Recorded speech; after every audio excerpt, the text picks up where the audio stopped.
ఇటు కామారెడ్డి జిల్లాలోని బతుకమ్మ కుంట ప్రాంతంలో రాత్రి మద్యం మత్తులో కొందరు వ్యక్తులు ఉద్రిక్తత సృష్టించారు. సల్మాన్ అనే వ్యక్తి తన స్నేహితులతో కలిసి మద్యం సేవించి కాలనీలోకి వచ్చి గొడవకు దిగాడు.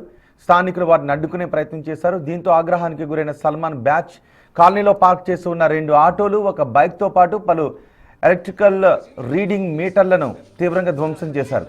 ఈ ఘటనతో కాలనీవాసులు భయాందోళనకు గురయ్యారు. సమాచారం అందుకున్న పోలీసులు ఘటనా స్థలానికి చేరుకుని పరిస్థితిని అదుపులోకి తీసుకొచ్చారు. తర్వాత నిందితుడు సల్మాన్ ను అదుపులోకి తీసుకుని కేసు నమోదు చేసి దర్యాప్తు ప్రారంభించారు. ఆయన రోడీ షెటర్ ఉంటే వాణి పానంకి వాడు రోడీ షెటర్. ఇప్పుడు మేము ఆ విషయంలో 15 మంది కులం ఉన్నది, పక్కిరోళ్ళ కులము, అది తిట్టడం కూడా న్యాయం కాదు. పక్కిరోళ్ళం అంటే పక్కిరోళ్ళు కులం ఉన్నది, కులం జాతి పేరు తీయద్దు ఈ గొడవలలో.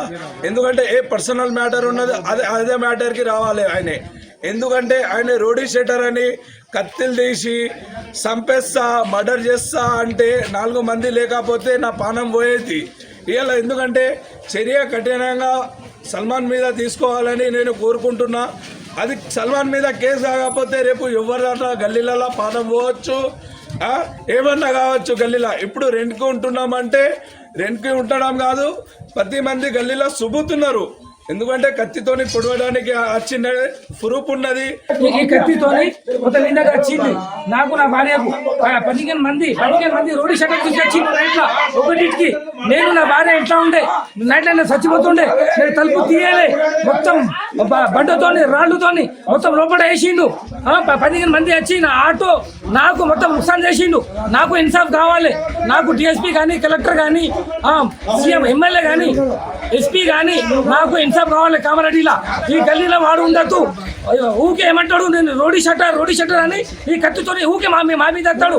ఇక్కడ కూర్చొని బీలు తగ్గుతాడు, ఇక్కడ బట్టలు వేసుకోడు, హాఫ్ చట్టి మీద ఉంటాడు. హాఫ్ చట్టి కూడా మొత్తం లేడీస్ కు మొత్తం పరిచయం చేస్తుండు.